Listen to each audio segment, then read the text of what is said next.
Okay, wir haben als nächsten Gast nun, herzlich willkommen zurück aus der Pause, den Stephen Ogie. Zugeschaltet von 1886. Kannst du uns hören, Stephen? Wir hören dich noch nicht leider. Ton noch. So, jetzt. Hört ihr mich? Sehr jetzt. schön. Ja. Schön, dich zu sehen. Hi, hi. Du sitzt um die Ecke am Fassadenhof in Stuttgart. Korrekt. Wir sind im Innoport in Reutlingen und senden in die ganze Welt, sage ich jetzt mal. Wir haben tatsächlich auch viele Gäste und schalten ins Valley und nach Australien und nach Finnland. Also von daher ist es umso schöner, auch jemand aus der Region dabei zu haben. Wir kennen uns noch nicht, Stephen. Ich bin Jochen Siegle. Wir kennen vom letzten Jahr Wolfgang. Ich bin Wolfgang Tunze, ich bin Technikjournalist, schreibe viel für die FAZ. Da gibt es eine Beilage, die heißt Technik und Motor. Da bin ich mit Elektronikthemen vertreten oft und ja, auch für die Neue Zürcher schreibe ich. Man sagt, in der Branche ist er der renommierteste und der netteste und der beste Kollege, den man sich denken kann. Ich kann es nur bestätigen. Selbstverständlich. Also, Stephen, du bist in besten Händen. Wir kennen uns indirekt. Letztes Jahr hatten wir einen ähnlichen Kongress hier auch im Innopod. Da war deine vermutlich Chefin oder Mitgeschäftsführerin Susanne Hahn mit dabei. Da gab es schon mal ein bisschen ein Update von dem, was ihr macht. Oder ich sag mal, nee, es gab Neuigkeiten und jetzt gibt es ein Update davon. Und wir sind sehr gespannt über deine Präsentation. Du weißt, wir machen 20 Minuten grob und dann machen wir 10 Minuten Q&A. Für die Zuschauer, wenn ihr Fragen habt, gerne wie gesagt, an die Redaktion @greentech.live. Wir sammeln das. Technisch ist es leider im Moment nicht möglich, das direkt da einzuspielen, aber wie gesagt, wir bereiten dieses ganze Event redaktionell vor und auch nach. Wolfgang, sollen wir den Stephen loslegen lassen, ja? Ja, okay. Wunderbar, vielen Dank. Genau. So, ich muss gucken, das seht ihr, das meistbenutzte Wort. Do you see my screen? Not yet. Okay, noch nicht? Los geht's. Ja, seht ihr jetzt meinen Bildschirm, meine Präsentation? Ja. Ja, okay. Ja, wunderbar. Also vielen Dank für die Einladung, Jochen und Thomas. Thomas, ist es richtig? Ja. Also mein Name ist Stephen Ogie. Ich bin von Globe Fuel Cell Systems und wir haben uns vor ein paar Jahren auf den Weg gemacht, etwas zu tun und haben nie gedacht, dass die Dinge auf der Welt sich so verändern. Ich sag mal, zu unseren Gunsten, nicht zu Gunsten aller, aber in Summe muss man sagen, da sind wir, glaube ich, in einem Thema drin, wo wirklich sich gerade viel bewegt und wo auch viel los ist. Ich werde ein bisschen was allgemein sagen, wo wir herkommen und dann ein bisschen auch was zur Firma. Und dann würde ich auch sehr gerne auf Fragen reagieren. Wir kommen auch von eurer Seite, auch von den Moderatoren. Also just challenge me. I think I will try my very best. Ja, also, jetzt müssen wir schauen, dass das mit dem Weiterklicken auch funktioniert. So, und zwar, also ist es ja tatsächlich so, dass wir am Ende einer Ära stehen. So, jetzt ist das natürlich total klar für alle Teilnehmer einer Green Tech Live-Konferenz, aber gestern habe ich, also für die in Deutschland sind oder in Europa, ist das vielleicht witzig, aber gestern habe ich hier so eine WhatsApp bekommen, wo mir einer sagte, an den Tankstellen wird es jetzt demnächst Seelsorger geben für alle, die nach dem Tank.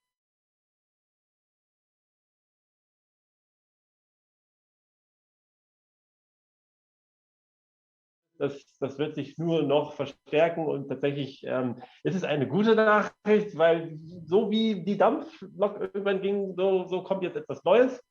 Und die Frage ist, wie wird das sein? Das müssen wir natürlich alles mitgestalten. Auf jeden Fall ist klar, es muss eine neue erneuerbare Energiequelle sein. So. Und die sind gut. Und das ist jetzt vielleicht ein bisschen einfach hier dargestellt. Aber erneuerbare Energiequellen mögen wir, die sind freundlich, da tut man, irgendein Futter rein oder da scheint die Sonne drauf und dann entsteht hier Energie. Ich habe hier mal so ein Beispiel dargestellt. Und dann muss man nur diese erzeugte Energie irgendwo hinleiten, wo man dann damit was machen will. So. In der Regel sind die erneuerbaren Energiequellen immer so, dass sie zu einer bestimmten Tageszeit Energie produzieren oder wenn Winter ist oder wenn irgendwie gerade wir Lust auf Sport haben und wie auch immer. Das heißt, ein Schlüssel für die gesamte Thematik Moving to something else ist das Thema Speicherung. Speicherung von Energie. So, jetzt ist das eine Sache, sag mal, die Natur auch schon lange mit sich geführt hat und wo es also mannigfaltige Lösungen gibt. Und wir leben natürlich gerade im Bereich jetzt Mobilität zum Beispiel, dass da jetzt die Batterie sehr stark als Energiespeicher einfach reinkommt und die ist auch gut und die kann man nutzen.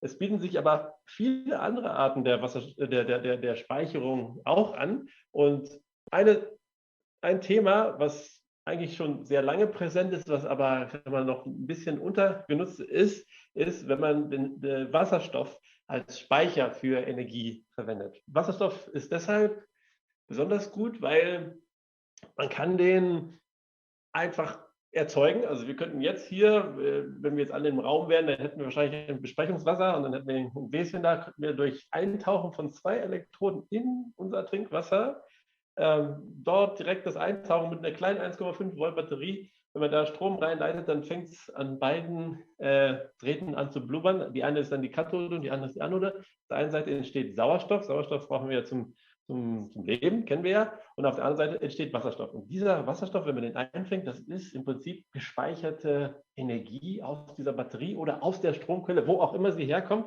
Ja, und den kann man wunderbar nutzen. Und der Vorteil von dem Wasserstoff ist, wie gesagt, schnell erzeugbar und auch ohne, dass irgendein Baum umfällt oder irgendetwas passiert. Er ist relativ leicht, also nicht schwer zu transportieren. Er ist flüchtig, das muss man sagen. Also Wasserstoff geht immer nach oben. Wenn man Wasserstoff jetzt draußen auf dem Parkplatz rauslässt, dann geht er so weit hoch, bis er quasi im Universum da ist. Im Universum ist übrigens Wasserstoff das meist vorhandene Element. Ja, und er ist eigentlich auch insofern ganz gut, weil man ihn, wenn man ihn dann in einem Container hat, relativ schnell irgendwo reinbringen kann oder wieder rausnehmen kann. Das ist halt anders, wenn man zum Beispiel eine Sache etwa aufladen muss, was wir alle kennen von den Batterien, oder sonst irgendwelche größere Logistik damit machen muss. Natürlich, das Wasserstoff hat auch so seine Herausforderung. Es ist ein Gas, das heißt, man muss das Gas so wie Gas für den Grill oder so auch transportieren. Also ist auch also ich sage mal, auf jeden Fall muss man das irgendwie handhaben und jede Energiequelle enthält auch Energie, das heißt, also bewirkt auch eine gewisse Gefahr, aber vom Grundsatz her ist Wasserstoff eine wunderbare Methode, um Energie zu speichern. Und das haben nicht nur wir, sondern auch viele Menschen auf der Welt schon festgestellt, soweit, dass man ein Wort, und das wird der Thomas gut kennen als Journalist, das Wort Sektorkopplung, dass man verschiedene Sektoren energetisch damit verbinden kann. So, und das ermöglicht einfach einer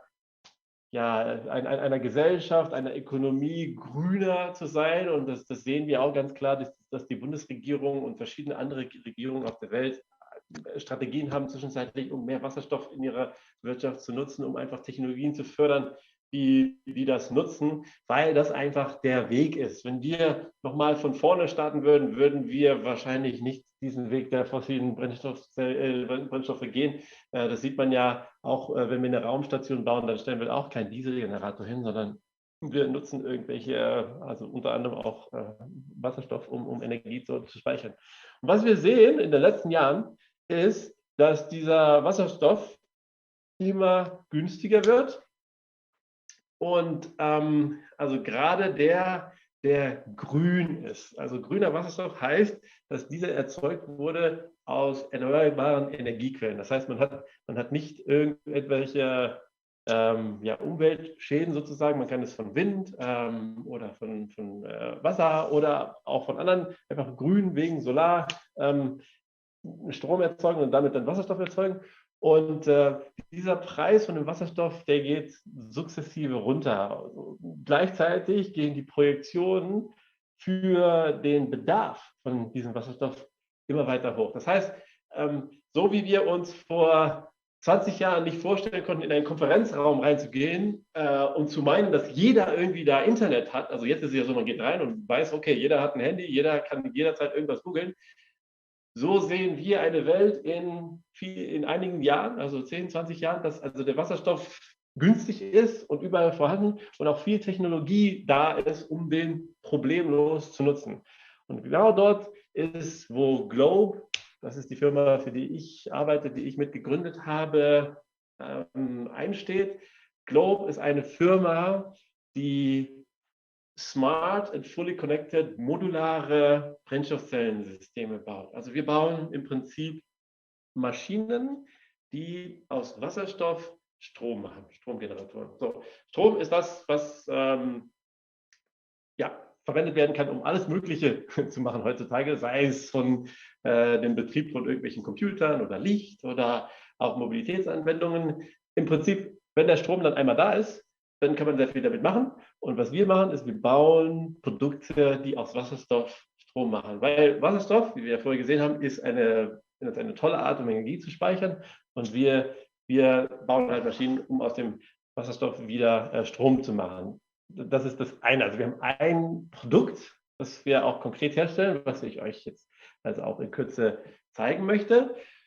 Und gleichzeitig entwickeln wir Software, was den Betrieb von solchen Produkten allgemein, also unserem und vielleicht auch anderen, besser macht und viel mehr integriert mit der Umgebung, wo es nachher auch dann betrieben wird. Das heißt, bei uns ist es so, wenn man sich eins unserer Produkte anschafft, dann wird das konfiguriert für den Betrieb, wo man es nutzt. Also wir sind jetzt überwiegend im Intralogistikbereich unterwegs. Das heißt, da, wo zum Beispiel Lasten bewegt werden, so an Flughafenvorfeldfahrzeugen oder in Gabelstaplern, in Unternehmen, wo einfach Logistikketten abzubilden sind. Diese Fahrzeuge brauchen ja auch Energie und unsere Systeme werden ganz konkret in solchen Fahrzeugen eingesetzt. Ich zeige euch später noch ein Bild.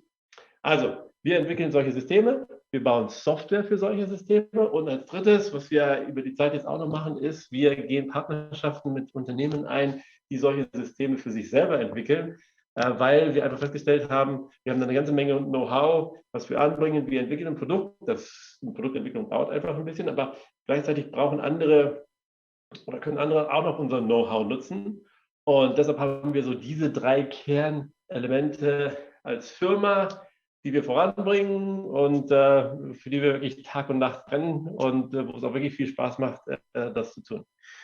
So, jetzt zeige ich euch kurz den Globe XLP80. Das ist das sieht aus wie eine Box. Im Prinzip ist die etwa so groß wie 1 Kubikmeter. Da drin ist ein vollständig funktionsfähiges Brennstoffzellensystem. Da drin ist auch ein Tank, das heißt, da ist ein Speicher auch und am Ende, das Ding hat 2 Kabel, die da rauskommen, Plus und Minus, das schließt man dann an.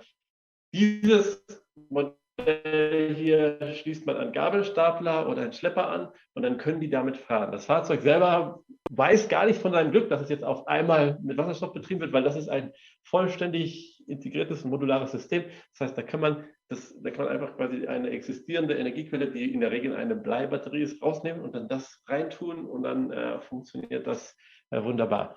Gleichzeitig hat dann das Fahrzeug auch unsere Software an Bord und da sind auch viele Sensoren drin, sodass das Fahrzeug in dem Moment quasi sich wandelt zu einem Smart Vehicle, weil Beschleunigungsdaten und viele andere Daten aus dem Fahrzeug direkt an eine Zentrale übermittelt werden und damit auch der Betrieb von eben diesem Fahrzeug sowie auch, ich sag mal, die gesamte Flotte optimiert werden kann. Wenn man den Deckel abzieht, dann sieht es etwa so aus.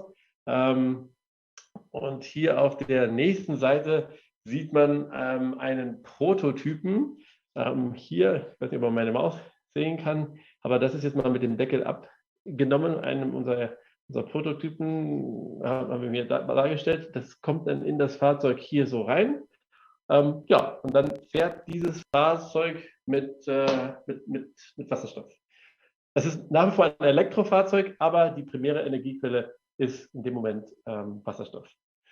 So, also man fragt sich, was hat das für einen Vorteil für den Betreiber, weil vorher war ja eine Batterie da drin. Also zum einen ist der Vorteil, dass das Fahrzeug nicht mehr lange Ladezeiten hat, aber zum anderen ist es natürlich auch, dass dieses Fahrzeug jetzt Teil eines gesamten Ökosystems mit Wasserstoff werden kann und dass wir hier jetzt eine Software an Bord haben, die also jetzt ich sag mal, von den einfachsten Sachen wie dem Fahrer jetzt WLAN geben, wenn er jetzt noch keins hat, bis hin zu weiteren Fahrzeugdaten im Hinblick auf Verbrauch oder auch neue Geschäftsmodelle in diesen ganzen Bereich reinbringen kann. Also man stellt sich vor, der Eigentümer des Fahrzeugs müsste jetzt keine Batterie mehr kaufen oder müsste das System gar nicht kaufen, sondern er könnte ja auch einfach nur für die Minuten oder Stunden der Nutzung bezahlen und damit bilanziell eine vorteilhafte Situation haben. Vielleicht nochmal ganz kurz zurückkommend auf, was ist es denn, was man als Vorteil hat für einen Kunden und auch, ich sag mal, das gesamte System. Also ich hatte vorher das Chart mit dem ganzen Sektorcoupling. Also das Ganze ist ein Teil einer gesamten Kette und verbessert das Ganze. Deshalb ist das Slide hier vielleicht ein bisschen kompliziert, aber ich gehe einzeln durch. Das heißt also erstmal, der Kunde, der so ein Fahrzeug betreibt, hat den Vorteil, dass er nicht mehr lange Ladezeiten mit einem Batteriefahrzeug hat, sondern er kann relativ schnell innerhalb von 2-3 Minuten das Fahrzeug auftanken und weiterfahren. So, das macht dann einen Unterschied, wenn man einen Dreischichtbetrieb hat beispielsweise, denn dann muss man ja kein zweites Fahrzeug oder keine lange Ruhepause mehr einplanen. Dieses selbe Fahrzeug kann einfach ganz normal den Dreischichtbetrieb abdecken. Und man hat nicht, wie im Übrigen großenteils in der Logistik schon üblich, die Notwendigkeit, ein Doppelfahrzeug zu kaufen und mit der ganzen Speicher und so weiter.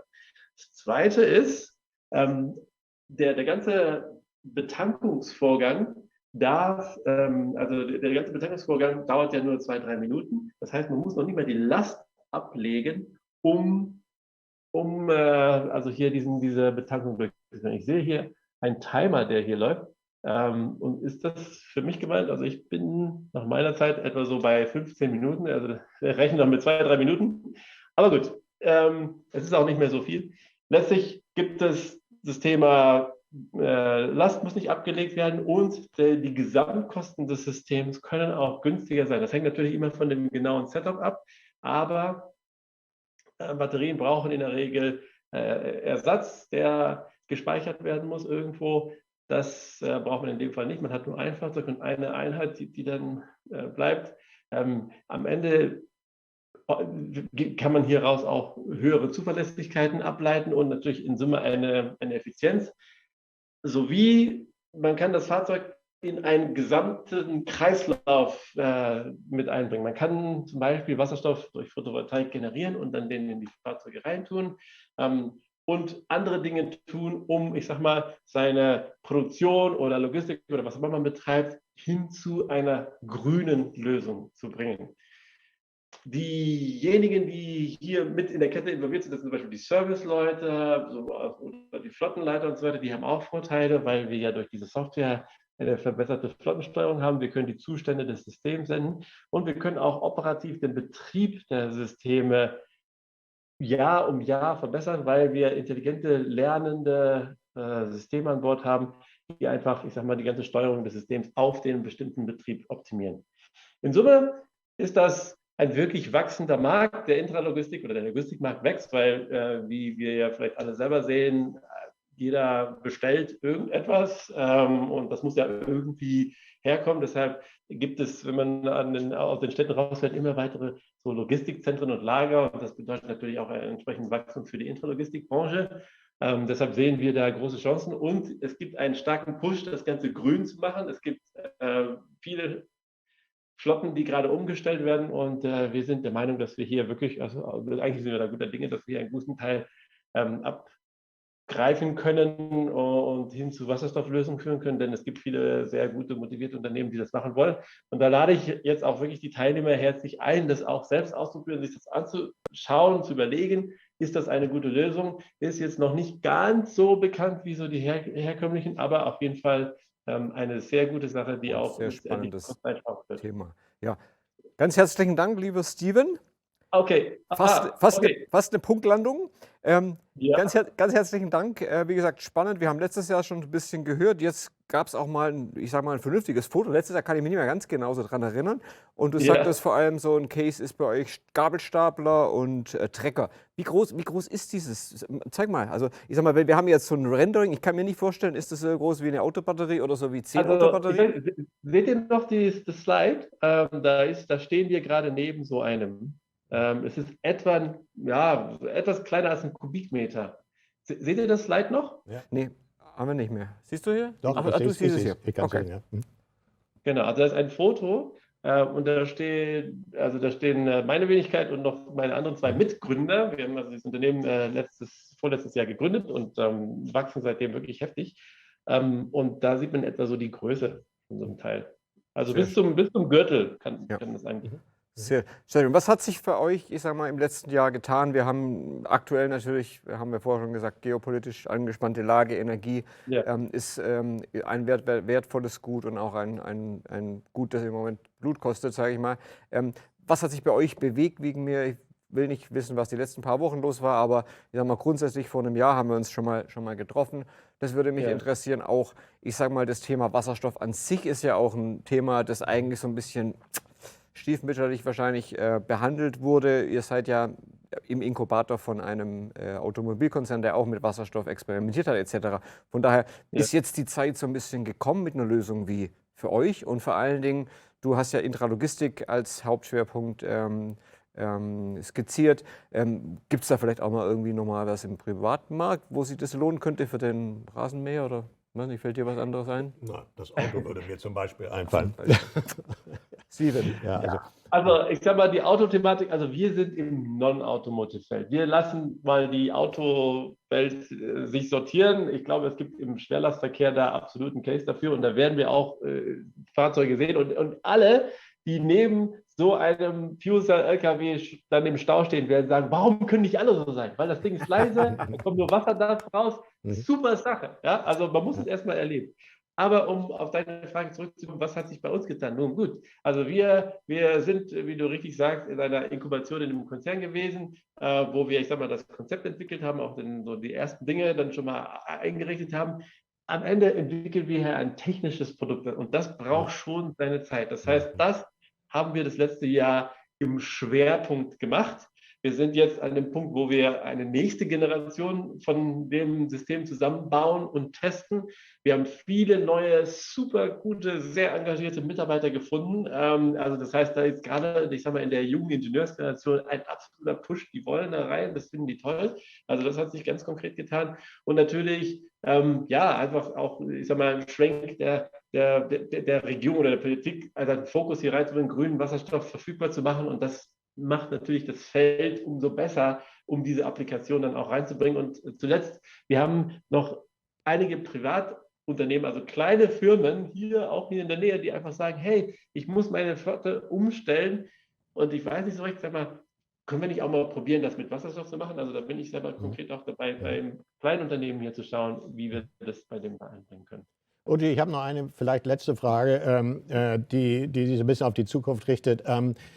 Ich finde die Wasserstofftechnologie als Speichertechnologie besonders sympathisch, weil sie viele Probleme, die die Batterietechnik mit sich bringt, nicht hat. Ne? Also ich brauche kein Lithium und ich habe nicht das Problem von Recycling, das vielleicht gar nicht so gut funktioniert bisher und so.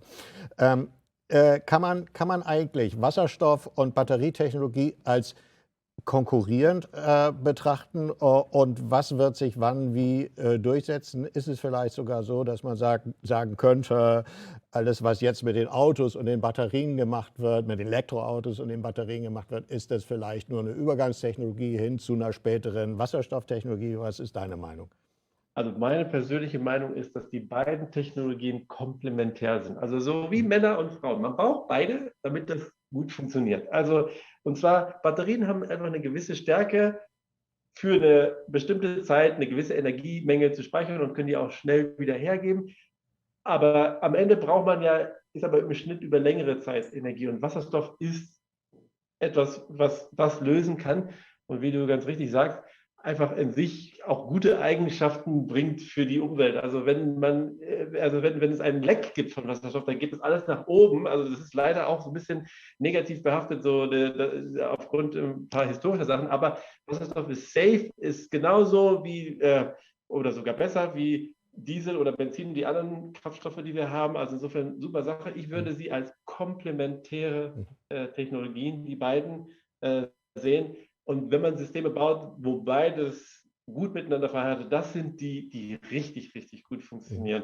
Und tatsächlich bauen wir auch so eins. Also vielleicht letzter Punkt noch zum Rekuperieren. Ja? Wenn man also so bremst und Energie wieder aufspeichern will, das können Batterien auch besser als Brennstoffzellensysteme. Und das ist natürlich auch eine Effizienz, die man da gerne mitnimmt.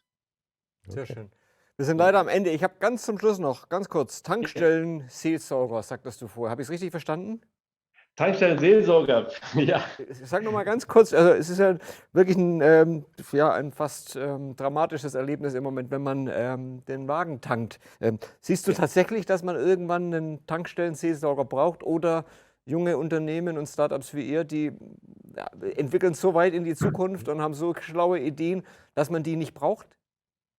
Ja, also unser Traum ist natürlich, die Zukunft hier zu bauen und die Seelsorger in was anderes reinzubringen. Und zwar am besten so, dass wir hier Technologie etablieren, die um die Welt geht und alle glücklich macht. Haben wir ja schon ein paar Mal gemacht mit irgendwelchen Fahrzeugen oder irgendwelchen anderen Sachen. Also insofern, lots of good news. Ich glaube, wir müssen jetzt Gas geben, müssen jetzt in diese Technologie reingehen. Das hat Zukunft.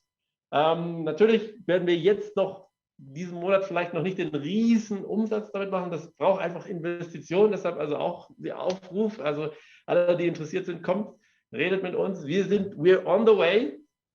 Und ihr könnt mitmachen. Sehr schön. Und alleine schafft man das auch nicht. Also das heißt, das ist eine Gesellschaftsaufgabe, die wir hier lösen wollen, aber absolut in der Lage sind, das zu tun, wenn wir es nur wollen. Sehr schön. Wir freuen uns, dass du dabei warst. Mega spannendes Thema. Ich hoffe, wir machen bald mal wieder ein Update dazu. Auch wir sind dazu da, um über die Themen zu reden, Leute zu inspirieren, auch junge Startups, die vielleicht mit euch kooperieren wollen oder man möchte sich austauschen auf technologischer Basis. Klar, Geld braucht jeder. Wie auch immer. Ganz, ganz herzlichen Dank, Steven. Toller Vortrag. Ja. Wir würden weitermachen. Ja, danke. Bis bald. Alles Gute dir. Danke. Jo, okay, alles klar. Super. Voilà. Danke euch.